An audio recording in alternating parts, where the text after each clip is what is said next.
Sveiki, siunčiu Jums linkėjimus iš Islandijos. Sukūriau pirmąją vaizdo įrašą apie išvykimą iš Lietuvos, pirmus įspūdžius Islandijai, todėl daug kas bus paremta emocijomis ir gana chaotiška. Kiti vaizdo įrašai turėtų turėti didesnę struktūrą ir loginę seką. Pirmasis vaizdo įrašas filmuotas dar kovo mėnesio pabaigoje, tad matysite ir sniegą, ir šalčio. Šiuo metu vis dar vyksta pasikeitimai čia gyvenant, dar ir biurokratinių reikalų daug laukia, tad tas įsikūrimas šiek tiek užtrunka, bet tai normalu. Palydžiusiu video ir malonaus žiūrėjimo. Labas, aš esu Gabrielė ir rytoj aš išskrendu į Islandiją. Tai nėra tik šiaip kelionė, tai mes su draugu planuojam išsikraustyti neribotam laikui, nežinom kiek. Žiūrėsim, kaip mums ten patiks ir ar patiks. Kadangi išvykstu jau rytoj, noriu jūs pasiimti kartu nuo pat pirmos dienos. Bilietai jau yra, bagažas užsakytas, tai belieka tikėtis, kad viskas bus gerai, skrydžių neatšauks, kadangi Islandijai labai dažnai būna didžiuliai vėjai, tai tikrai per paskutinės porą savaičių nekartą buvo atšaukti ir skrydžiai. Jeigu ir jūs svajojat arba esate bent pagalvoję apie išvykimą į užsienį, ar trumpalaikį ar ilgalaikį gyvenimą ten, tai su manimi kartu galėsit pamatyti visus iššūkius, su kuriais mes susidurėm. Jeigu jums nedrąsu ir jūs nežinot, ką tikėtis, tai patikėkit, taip pačiai aš irgi daug ko nežinau, todėl man bus labai smagu įamžinti visą tai ir pasidalinti su kitais, kurie galbūt svarsto ir nežino, kokį sprendimą priimti. O dabar keliaujam kartu į pasiruošimą.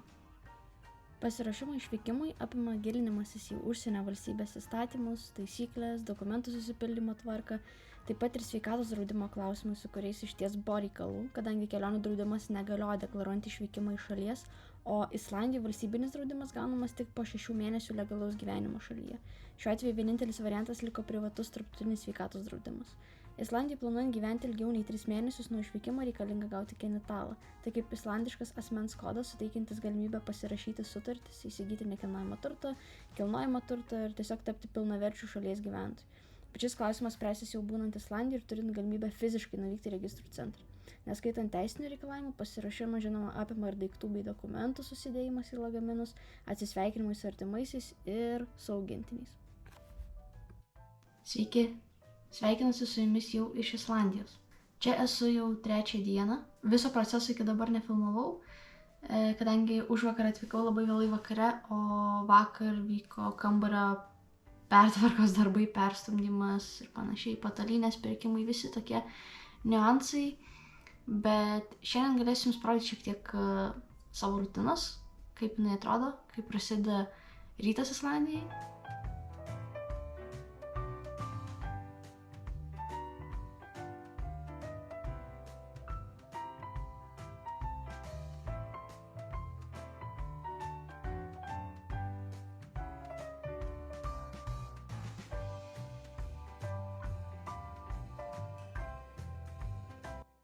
Nu ką, išėjau į lauką, pasivaikščioti po apylinkes.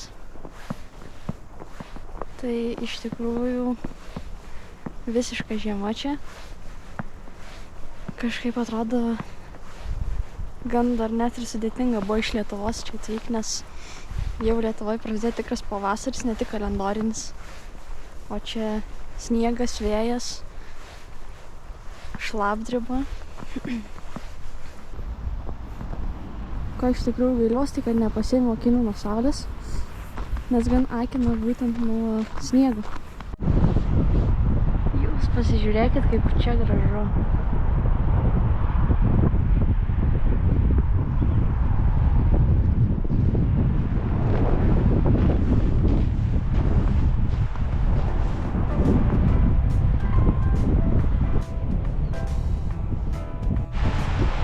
Pasižiūrėkit, nusileidau prie upės, kaip gražu.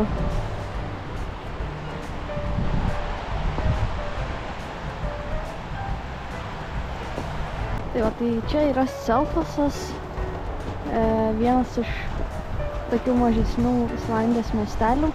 Galima sakyti, toks kaip ir turistinis miestelis, kuriame gyvena apie 6000 žmonių. Bendram kontekstui Islandijai viso gyvena apie 300 000 žmonių, tai kas liečia populiaciją, tai tikrai labai maža.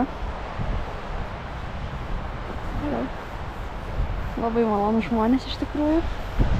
dar kas man čia labai patinka, tai maisto kokybė, vandens kokybė. Iš tikrųjų labai malonūs žmonės. Kadangi paminėjau, kad žmonės malonūs, tai turiu taip pat paminėti, kad kas liečia kelių kultūrą, tai yra truputį kitaip. Jeigu Lietuvoje yra gana įprasta užleidinėti vieną ar kitą automobilį, persirikiuojant ar panašiai, tai čia nieks nieko neužleidžia. Bet iš kitos pusės galbūt ta kelių kultūra tokia nesusiformavus, nes čia ir tų spūsčiukų nebūna tiek, kiek pas mus. Ir apskritai populiacija ir automobilių netgi nėra tiek, kiek pas mus. Įdomus tas faktas, kad Islandai Velykas švenčia nuo ketvirtadienio, tai šiandien yra penktadienis, reiškia nuo vakar yra laisva diena, ketvirtadienį, penktadienį ir žinoma savaitgalis ir tuomet pirmadienis. Iš vis jų gyvenimo moto yra susijęs su tuo, kad pirmoje vietoje yra asmeninis gyvenimas, šeima, gamta ir panašiai, o tik tada darbas.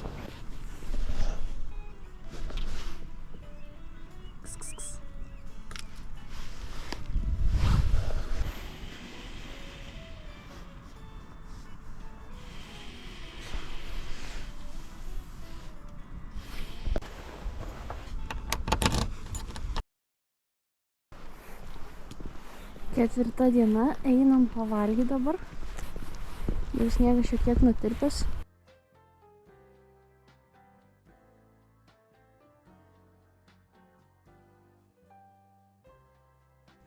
Tai atvykome pavalgyti į food hallą, kurie Islandijoje yra labai populiarūs.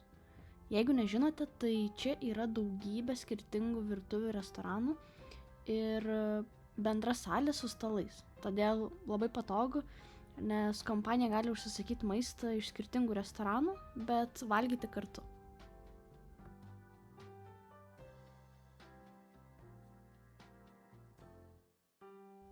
Po vakarienės užsukome į vieną iš Selfos miesto ledainių grūvis. Čia gana didelis ledų ir dar didesnis priedų ant ledų pasirinkimas. Taip pat galima užsisakyti ir spurgyčių. Vėliau Selfose suradome dar geresnę ledainę, kurią išvysit kituose vaizdo įrašuose. Ten pasirinkimų daugiau ir galima paragauti tradiciškų islandiškų ledų bei dar daugiau vietos, jeigu norisi prisėsti.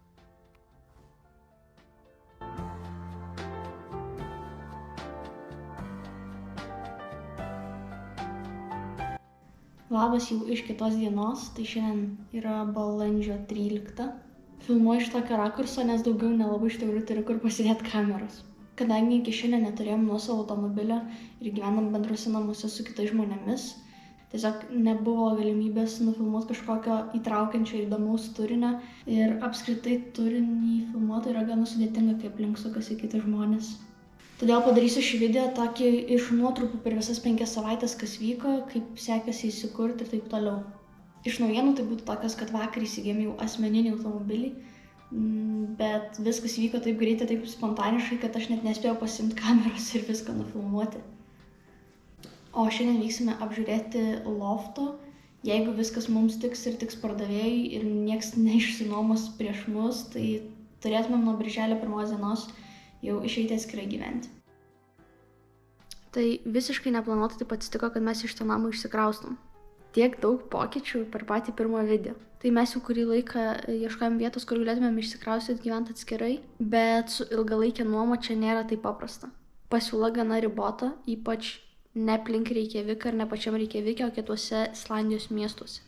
Vieną variantą jau kaip ir turim, kuris mums tiktų ir patiktų. Ir kadangi tas būstas, kurį mes nusižiūrėjom, atsilaisvins tik Liepos mėnesį, susiradom kitą variantą per Airbnb, laikinai nuomai, 1,5 mėnesio gal kas išsinuomom, o paskui matysim, prasitęsim galbūt arba galbūt mėnesių įrasim kur kitur išeit.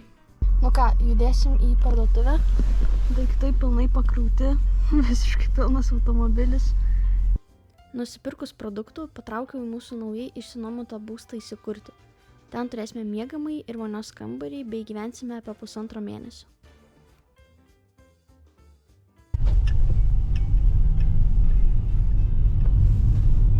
Kur važiuojam? Į Reikjaviką. Ką ten veiksim? Į kirpyklą, į bankomatą, į ledainę galbūt dar. Žiūrėsim, kaip spėsim viską. Balandžio mėnesį orai Islandijoje dar gana vėsūs ir lietingi.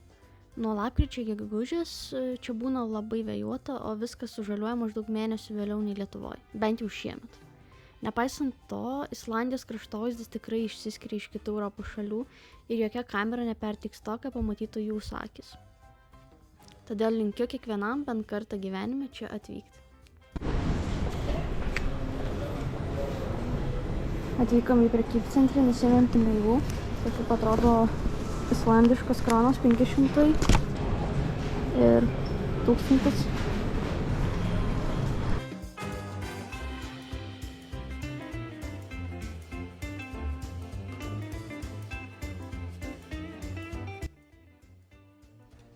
Suvalgę ledų atvykome į Islandijos lietuvių kirpyklą sostinėje.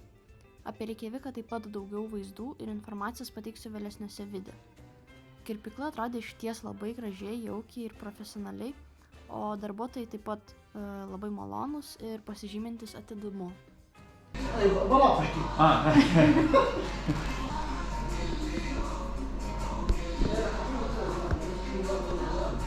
Prieš kirpimą taip atrodo. Po kirpyklos aptarę įspūdžius patraukėme namų link. Ačiū Jums, kad žiūrėjote ir susitiksime kitose video. Šis vaizdo įrašas išėjo gana padrikas, kadangi atskridus į Islandiją vyko daug naujų dalykų ir ne visus juos pavyko užfiksuoti. O su garso kokybė taip pat dar tobulėsime. O ką apie Islandiją norėtumėte sužinoti Jūs?